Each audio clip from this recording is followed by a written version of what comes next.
Have you ever encountered slime mold before? It's that stuff that can grow in your walls when there's water damage that you weren't expecting. Best case scenario, that slime mold is going to be an annoyance that you have to get rid of. Worst case scenario, you have to abandon your house.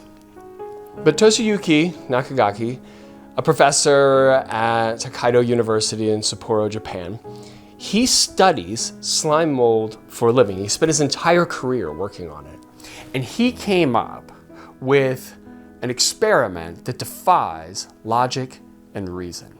So slime mold has this interesting property that as it spreads and it encounters multiple food sources, it'll create tunnels to be able to more efficiently distribute that nutrients. So what Nakagaki did was he took little pieces of oat flakes, which are really rich sources of nutrients for slime mold, and he placed it in the same pattern as the railway stations in the Tokyo transit system. So initially what happens is the slime mold, it spreads indiscriminately. And then as it hits those little oats, it starts to form tunnels. Well, Nakagaki, he takes a picture when it's all done and he overlays that picture on top of the Tokyo railway system. And what he finds is that they're nearly identical. In other words, this slime mold, which has no brain and no nervous system, in a 24-hour period, was able to mimic the efforts of thousands of brilliant engineers who would develop a transit system to ferry millions of people to multiple intersecting points.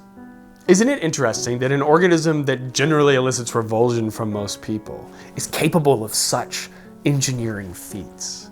And what I love so much about this experiment is that it exposes a hidden beauty about the world. What Nakagaki did was he showed that this little eukaryotic organism, it has a complex cellular intelligence. And so the question I asked myself is, where did he come up with this? Like, where did he get this idea from? And the answer is, he was curious. One day he was looking at a map of the Tokyo transit system and he thought to himself, what if I just place those oats in the general vicinity? How will the slime mold create those tunnels? What will it look like?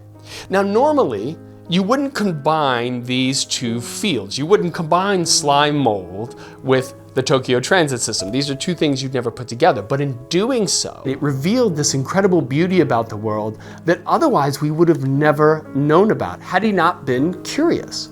And this is what I want to talk about today. How curiosity can open our minds to entirely new ways of looking at the world. I want to talk about how we can inspire curiosity, why curiosity is necessary for a fulfilling life, and why curiosity often is squashed out of us when we're children. So to begin, I want to introduce you to a friend of mine who has made some incredible discoveries about the world because she was curious. Come and join me in the kitchen.